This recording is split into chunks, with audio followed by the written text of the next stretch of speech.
order to achieve anything important in terms of climate change, in terms of biodiversity protection, we need to start from ourselves. We have to start with our human transformation.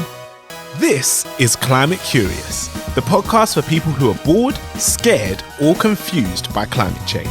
I'm Maryam, Pasha, the director and curator at TEDxLondon and the co-host of this podcast, alongside the amazing Ben. Hi, I'm Ben Hurst, activist and advocate exploring what positive masculinities can look like, and self-confessed climate normie. Hey Ben. Hey. We have not done this for a long time. I know, it's back in the hot seat. Very exciting. Very exciting Fun. To be here. I think this is a very special conversation. We have talked about Indigenous rights on the podcast before, and we know some of the numbers, like 80% of the world's biodiversity is protected by Indigenous people, but they have rights to less than 10% of their land, less than 1% of global funding reaches them, and that Indigenous people are basically the best stewards in terms of like nature preservation, but also in terms of like preserving carbon sinks. Right. So we know all these numbers and we know all these facts, but I think our next guest has kind of a unique perspective because she works with communities around the world. She's an Indigenous person herself, and I'm just really excited to talk about what the green transition and the impact it has on Indigenous communities. Because it's not something we talk about, right? Like we talk a lot about the impact climate change has. Right. So we're joined this week, listeners, by the amazing Galina Angarova. She's Executive Director of the Securing Indigenous People's Rights in the Green Economy Coalition. She has represented Indigenous peoples at the United Nations, and she works in philanthropy and in so many different roles. She's been on the front line as an activist. She's been in the role of working with philanthropy. She's been working with organizations like the UN, and she works with Indigenous communities kind of all around the world. So pretty excited that she's here to share this experience with us. And I don't know, I think this conversation isn't going to go necessarily in the direction we all think it might. I'm just surprised that she's got enough time to be here. Sounds like a busy lady, but I'm looking forward to the conversation. Agreed. So let's just jump in. Will you tell us a bit about your background and some of the, I guess, actions and early work that you were involved in? So I come from an Indigenous community west of Lake Baikal, which is the largest and the deepest freshwater lake, containing 20% of the world's freshwater in the world. It's called the Sacred Lake. Among our people, it's the sacred place where we perform our traditional ceremonies. So I come from the Abzai clan of the Hurst nation of the Buryat peoples. We are a big nation of about 400,000 people, and I come from the Issey nation, which is about 70,000 people, which is part of that bigger group of peoples, Buryat peoples. I currently live in the city of Portland, which is the traditional territory of the Multnomah people and a number of other Indigenous peoples native to this land. I'm an Indigenous rights activist, a climate justice activist, land rights activist, a storyteller, a wife, an auntie, and I currently serve as the executive director of the Search Coalition, which stands for Securing Indigenous People's Rights in the Green Economy. My people are very ancient people. I have a lot of pride in who we are and what we bring to the world.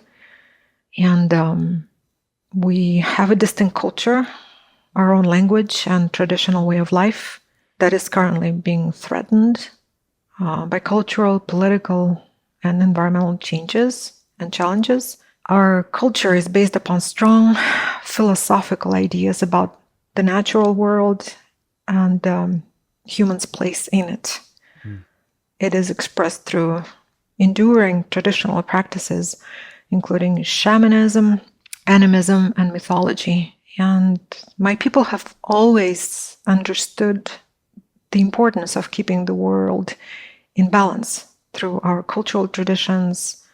We revere our ancestors, we revere our spirits, spirits of the mountains, spirits of the lake, spirits of our rivers, and we engage in ceremony, honoring all of the spirits that help us through navigating through this life. And that's who I am.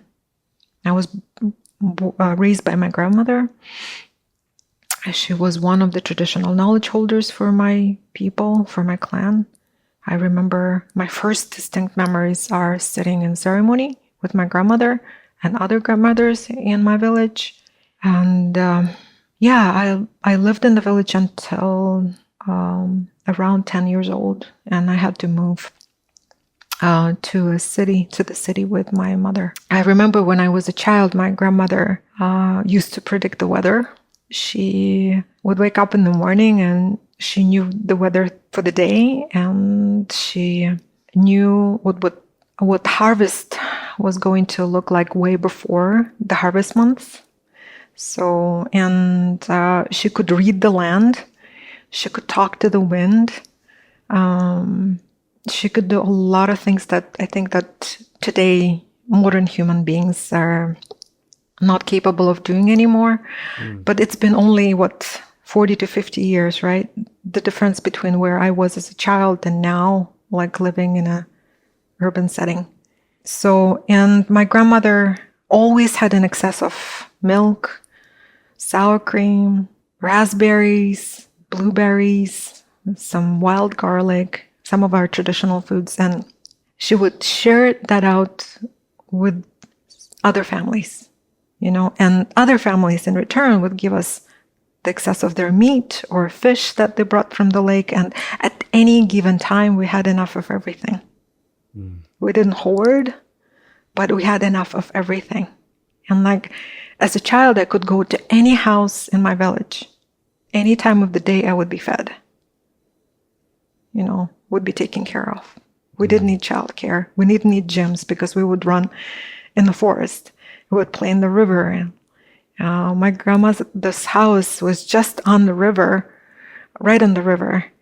And the village is big enough, but it looks like a bowl, right? If you can imagine a bowl where I can see everything from the point where I am, right? So every grandmother could see their kids playing somewhere else about a mile away, maybe like a kilometer away.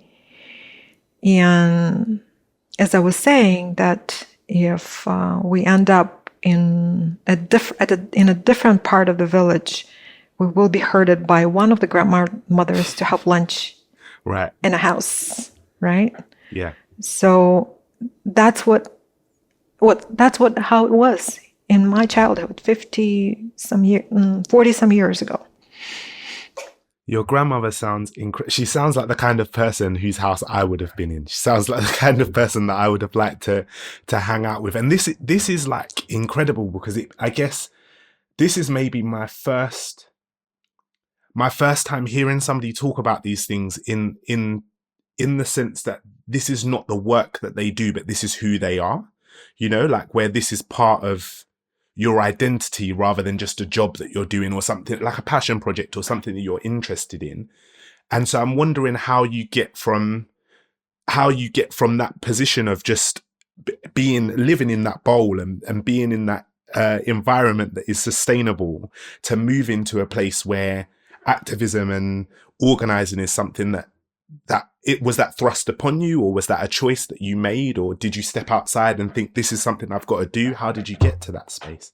I think it's that love for my people and the place I'm from. It's the love for the lake.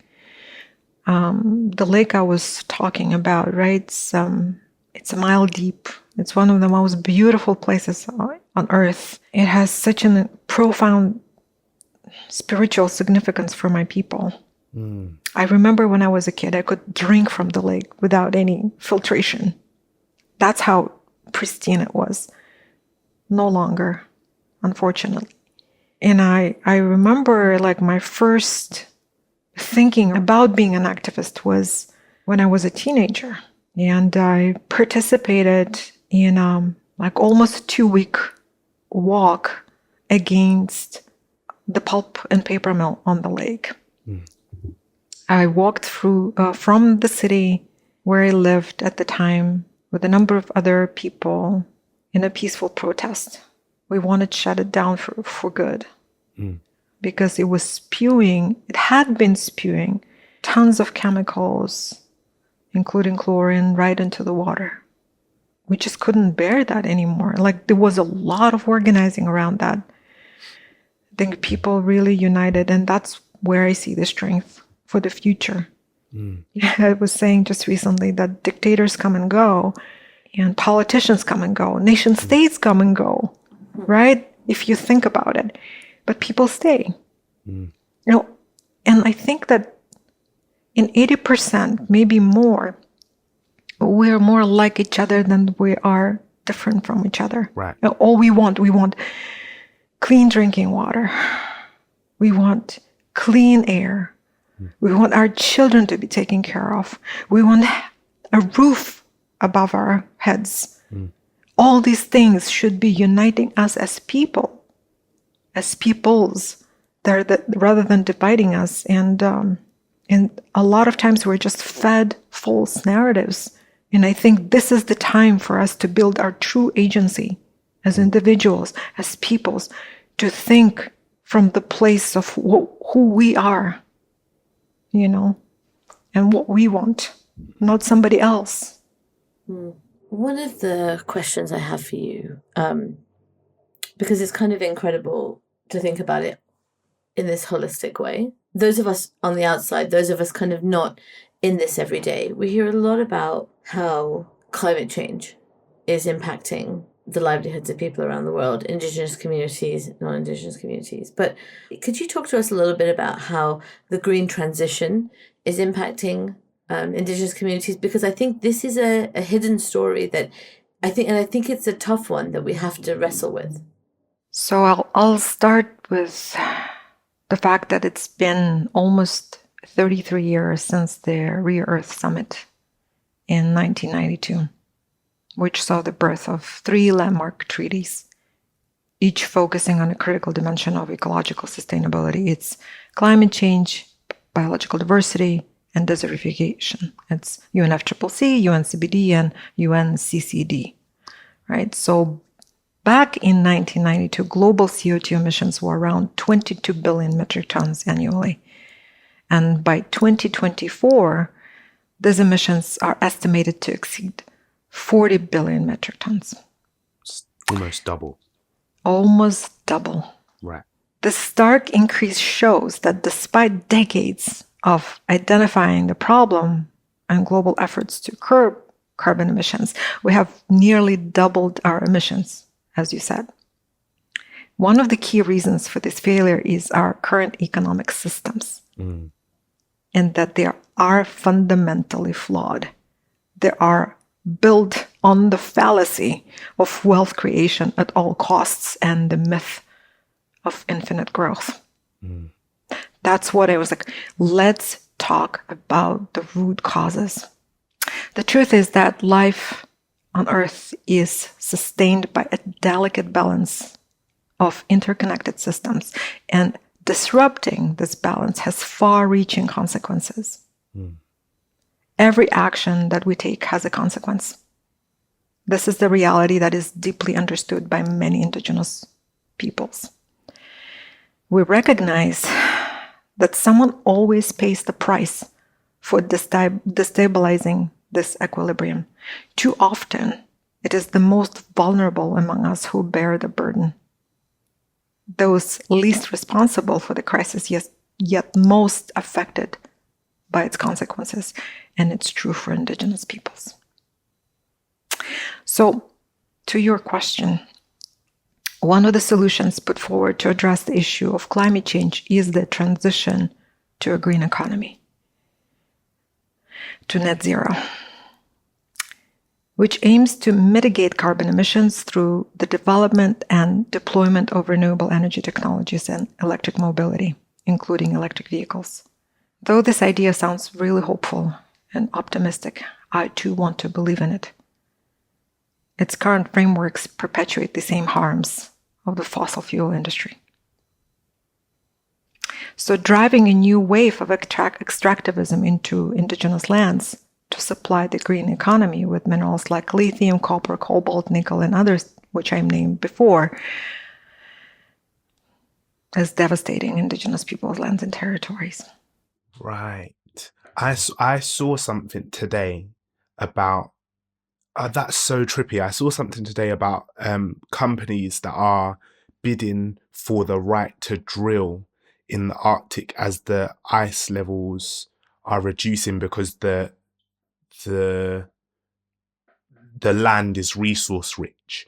And even though we're at the point of collapse, rather than thinking maybe we should stop, people are thinking, how do we get more? How do we exhaust these resources? How do we drain these resources for capital gain? And I love a critique of capitalism. Honestly, I feel like it helps make sense of the world that we're living in.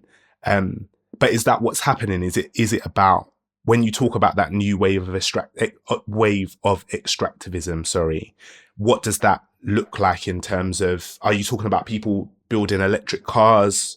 Are we talking about people mining materials for solar panels? I don't know what you mean. Yes, it's building individual electric cars to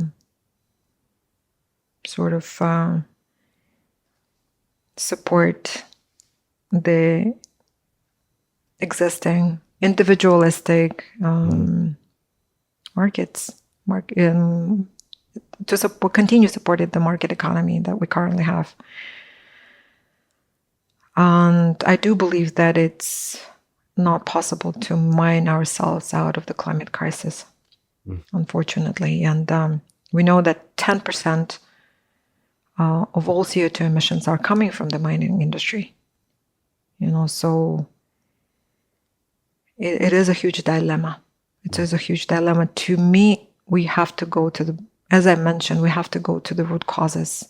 And the root cause is because we put profit over everything. Imagine you're buying this electric car, $40,000, right? Great. But it's not $40,000. To you, it's $40,000. But if we take the cost of externalities, and I don't like to call them externalities, they're internalities, then you're paying double, triple. And it's not reflected in the price tag. Because somebody else is paying for that. Right. Somebody else is being displaced. Somebody else is being ravaged and killed. Right? So, again, going to the root causes.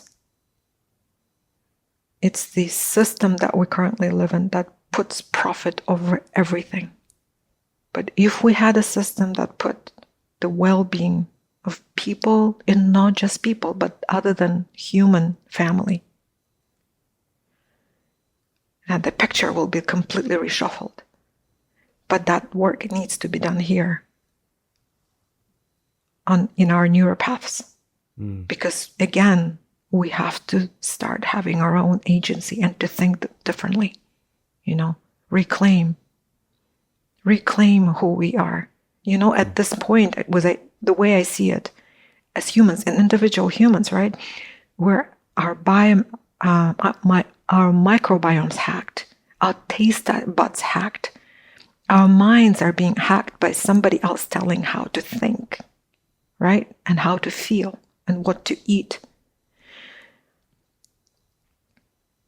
And I think this is the important moment in history when every individual has to reclaim that agency about how you feel, how you think.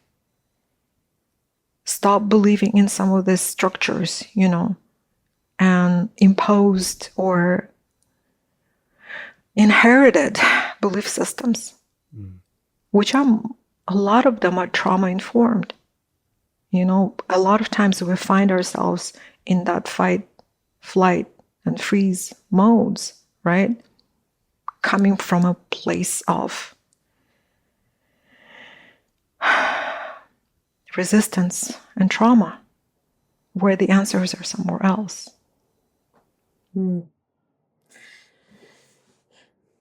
I think it's really hard for people to hear this because, and I'm just curious to know how you, what I'm going to say is I feel like it's really hard for people to hear this because I feel like for a lot of people, just thinking about, okay, well, we have to do everything differently. Like we have to, we have to have the renewable energy, we have to have the electric car, we have to have the, all this kind of stuff that we've told that we have to change feels overwhelming. And then to be then told that all those things actually just continue to create harm, just in a different way. Yeah. It can feel even more overwhelming. And I'm wondering whether, how do you see a path? Like where do you, because I can imagine that can make people feel like, oh, well, I just give up then. Like, I just don't know what to do because it feels like everything I do is wrong, and I know that's not the right answer and that's very selfish, but I think that maybe it can feel overwhelming, I guess, because these systems can feel overwhelming. Yeah, I feel overwhelmed. And I think like what I'm hearing you say is like the solution to this problem is not to buy more stuff that changes, because it doesn't fix it, right? It's still extractive. It still leads us down the same path. And then I feel like where you maybe are at an advantage in relation to someone like me is that you grew up in traditions that were preserving the land. You grew up, you know that you've lived and embodied that experience. And I'm just Ben living in London. So I don't know, like, what do I do? Do I go into my garden? Do I start like digging weeds out? Like, am I meant to plant tomatoes? I don't know what the steps are. Yeah, these are really important questions. And I think I don't have all the answers. I'm also in that quest for understanding the world around me, right? It's, even though, yes, I had that privilege of being born and raised by my relatives in that setting, right? And having a glimpse of who we can become or were in the past, it's still, I live in an urban environment right now and always come back to, I studied Buddhism for a little bit back in a few years ago, and one of the tenets for Buddhism, if you're born into this world, you still have a footprint. You cause suffering somewhere else. It's like the butterfly effect, right? And how do you offset some of that by doing the things that are in service to others? And that's what I'm guided by. What am I doing on a daily basis to be loving, to be of service to somebody else? On a smaller scale, on a larger scale, I don't know. Like, I'm just trying. I'm trying my best as a human being living in the current context. And then being inquisitive, I think asking yourself a question, this is the first step. Just the first step. That worked for me. Like, if somebody says something and it was like, why? Why China is the enemy? I have to ask those questions, right? I'm not just going to blindly follow everything that everybody says. Right? And then I think we're really, I mentioned that a couple of times, regaining our agency as humans. That means in order to achieve anything important in terms of climate change, in terms of biodiversity protection, we need to start from ourselves. We have to start with our human transformation, questioning the pathways, the neural pathways we currently have, really questioning, is it coming from the place of truth or is it coming from trauma? Has it been informed by a news network or has it been informed by your true self? Right? So that's the first thing I would do. And I remember when I worked with you, Maryam, right? I'm always guided by this question, is it coming from the place of abundance? Because I do believe that as humans we're abundant and we're beautiful? Or is it coming from the place of lack, right? Or from the place of wanting something from the situation, from other people? And that's been a guiding question for me. Like every interaction I have, like I came here with the intention to give, because I think sometimes I doubt that my voice is important. I always have this doubt. And whether it's worth it to even talk publicly about things. But then I come around to look, okay, everybody's worth it. Everybody has a voice. So am I. So why not? I think that so much of what you're talking about is about deep work that needs to be done, within ourselves as well. That it starts inside rather than constantly looking for an external solution. That those solutions can't be enduring and really effective until they're guided. And you talk about this in your TED Talk about with the right intention. One thing I wanted to ask you is, we've talked a lot about the extractive minerals and the transition minerals. And I know that you and I have talked in the past about how this isn't about saying no to everything, right? This is about really bringing everyone together. And I'm wondering if you can talk a little bit about that, about how at the moment, the sense I get is that Indigenous communities and local communities are completely outside. Like, what Ben was mentioning about these companies bidding on mining in a land that they have no connection to, as if it's like empty. I wonder if you could talk a little bit about what does a process that respects agency and that engages the people who are most affected, the most vulnerable communities, really look like? Do we ever do it? Can you talk us through that a little bit? It just comes from respect. We have our own Indigenous legal frameworks, Indigenous peoples' legal frameworks, such as the UN Declaration on the Rights of Indigenous Peoples. And this document was adopted in 2007, and it provides minimum standards of engagement with Indigenous peoples. So there's a right called free, prior, and informed consent.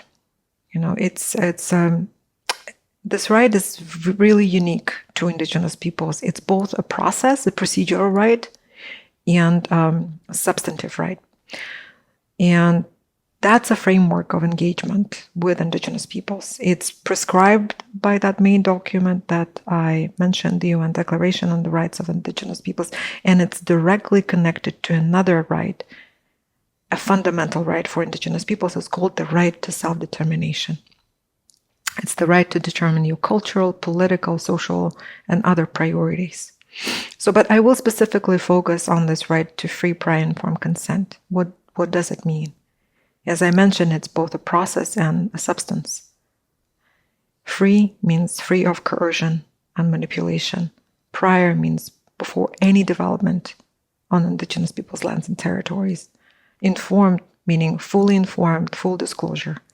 Investor reports, feasibility studies, impact environmental reviews, and so on, disclosed to the people where that development is planned. And those three, free, prior, informed, they constitute the process. That means that a company, when it comes to the land of Indigenous peoples, they have to engage in a transparent, clear process. And then you come to consent. And that's the substance of that right. That means Indigenous peoples have the right to either say yes or no to the project. And this is the right and the process and the protocol that a company and a government can engage with Indigenous peoples. Because some communities may agree to a project, other communities may not agree to a project, and there is a whole variety of responses that a community can give and can say yes, no, maybe, yes with conditions. To me, this is important. Communication is huge. 80% of progress anywhere in our personal communication, organizational communication, depends on that clarity, right?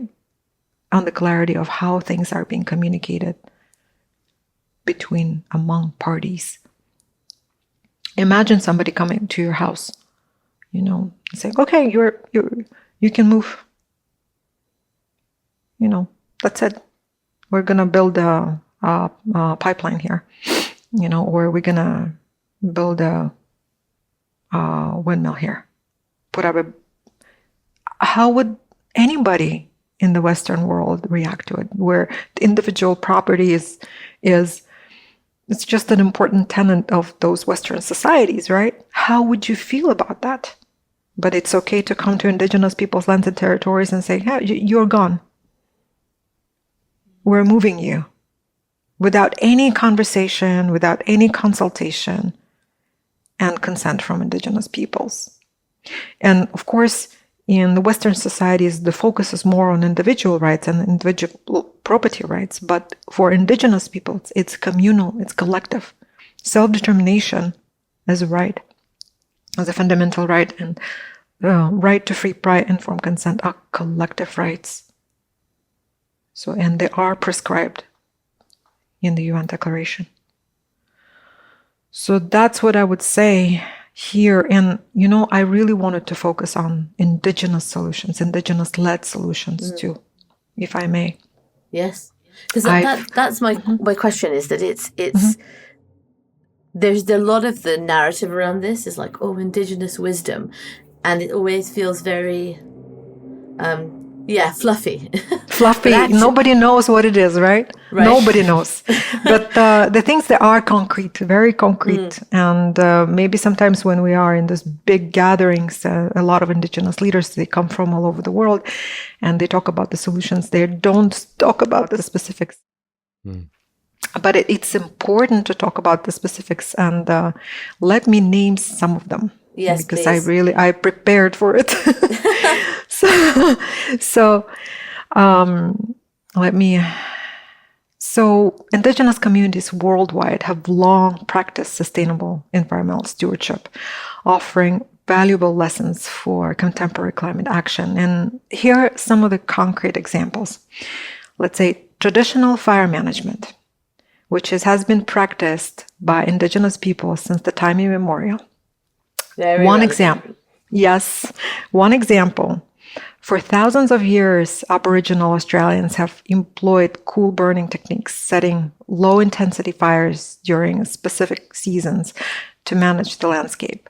So this practice reduces fuel loads, thereby mitigating the risk of uncontrolled wildfires and promoting biodiversity by encouraging the growth of certain plant species. And recently, these methods have been recognized and integrated into modern fire management strategies, demonstrating the effectiveness of Indigenous knowledge in reducing wildfire risk. And you know what just happened, right? The fires in California. So unfortunately, the regions like California, landscapes and vegetations have been significantly altered, like over the last, 200 years. Introduction of non-native grasses and eucalyptus trees for agriculture and landscaping. They altered the state's natural fire dynamics, and there's also these invasive species have increased the prevalence in annual plants, which are more prone to wildfire compared to the native perennial vegetation. So that's what's happening, right? And I also wanted to give the example of the Yurok tribe in Northern California. I have direct connections to some of the members of the Yurok tribe. They also started revitalizing traditional fire management. After a really long period when those practices were prohibited in California. And they are reintroducing cultural burns, and they're aiming to enhance the forest health, improve wildlife habitats, and reduce the risk of severe wildfires. And in Northern California, which is notable, some of the it's not as altered as the middle of the state and the Southern California. So there are still, I would say, the native plant species are prevalent, especially where the Yurok tribe is. So it's very, very relevant. So the cultural burns are very relevant there. So that's just one. I love it. You know, I have a dozen. I want to hear more. I have to tell you about one of the most amazing videos I've ever seen. I got to work with First Nation Australian fire. We talked about fire and management of fire, like you said, and he showed me a video. His name's Oral Maguire, and you can check his TED Talk out. It's brilliant. He showed me a video of an elder from his community who had set one of these cool burns, and he said, watch the insects on the tree. And in a cold burn, because it's done in such a way that's so managed and so perfectly in balance with nature, that it spreads so slowly that the insects move up the tree. So, and it burns, and then when it's done, they move back down. But then he showed me the comparison of like a wildfire and how it just kills everything. And it was actually one of the most amazing things I've ever seen, to see how in tune nature is with these processes. So anyway, watch that talk. It's excellent. I will. Oren Maguire, right? Yeah, Oral Maguire. We'll put it in the show notes. Oh, wonderful. Yeah. Give us some more examples, because yes, I'd love to hear a bit more. Yes. So I want to give the example of soil management. So soil is critical, right, in our work on climate change, because it's one of the largest. Yeah, one of the largest. It was going to be me in the garden. I knew I was going to have to go in the garden. Yes, absolutely. Yes. So it's one of the largest carbon sinks in the world, which contains 2,500 billion. Is this a 2.500 billion tons of carbon, which is 3 times more than the atmosphere and 4 times more than the all terrestrial vegetation. So indigenous communities have developed sophisticated soil management techniques that enhance fertility, prevent erosion, and retain carbon in the soil.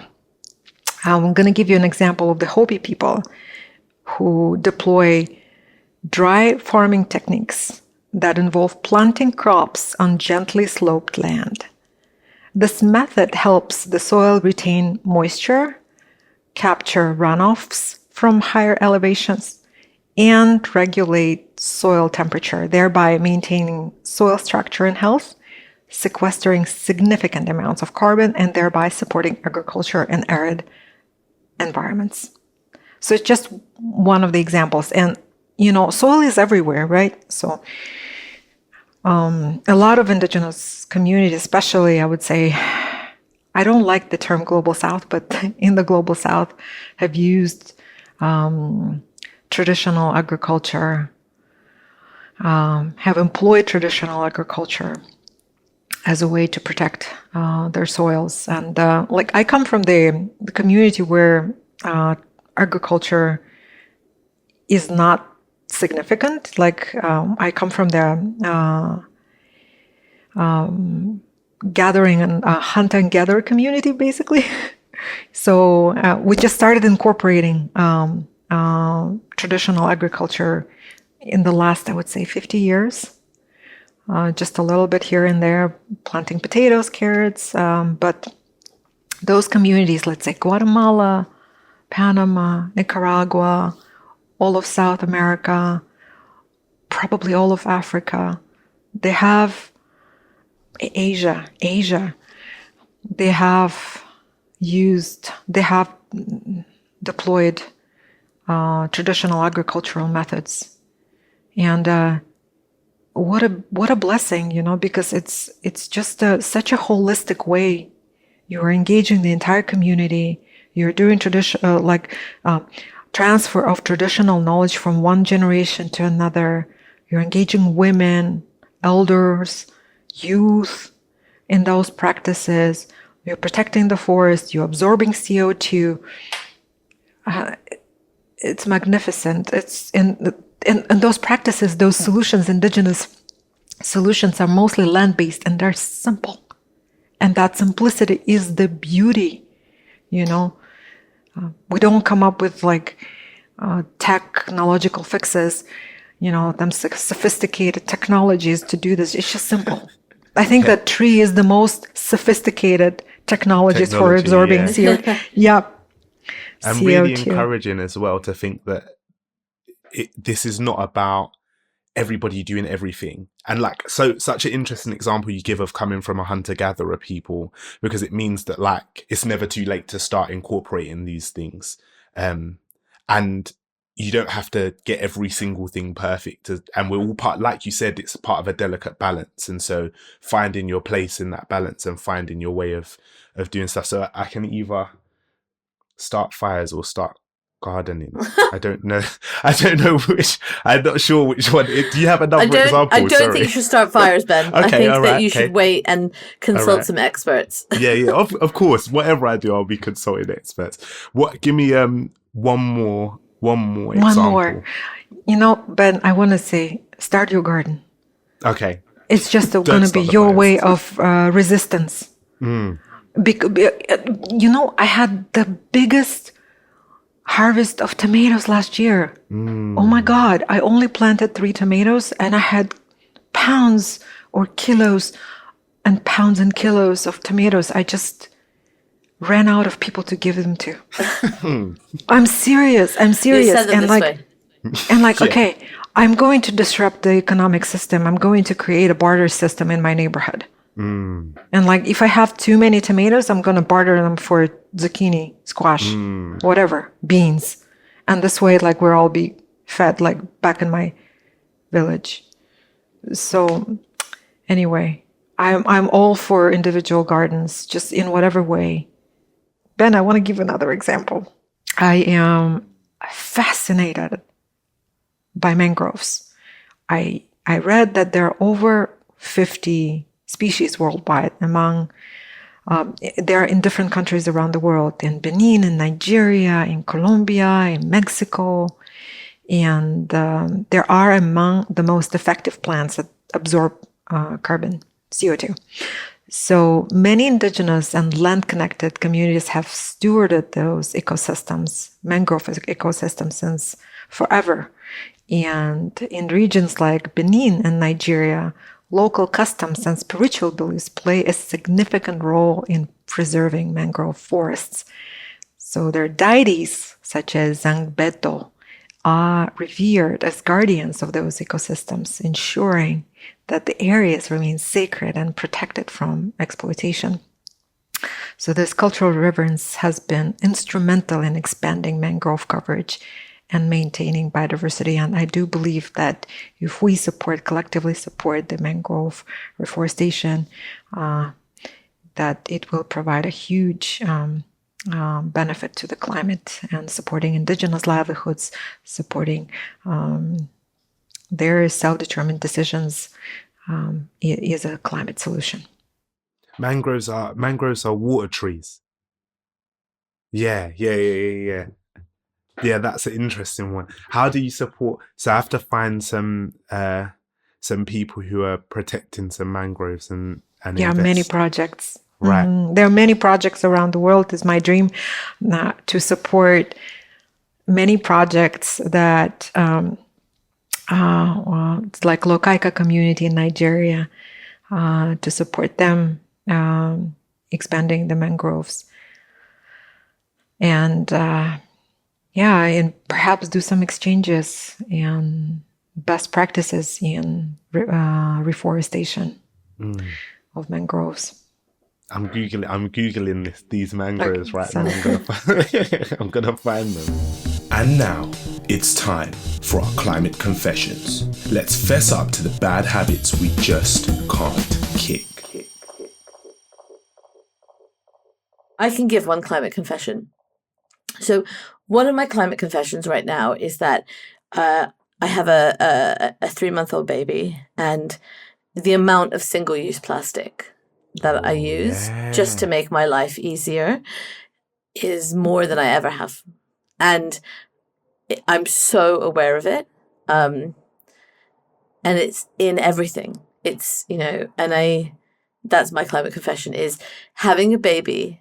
and we know that having children is not good for the planet, but just in the way you do it, the way that I'm doing it, I definitely have a lot of more plastic in my life, and that's my climate confession.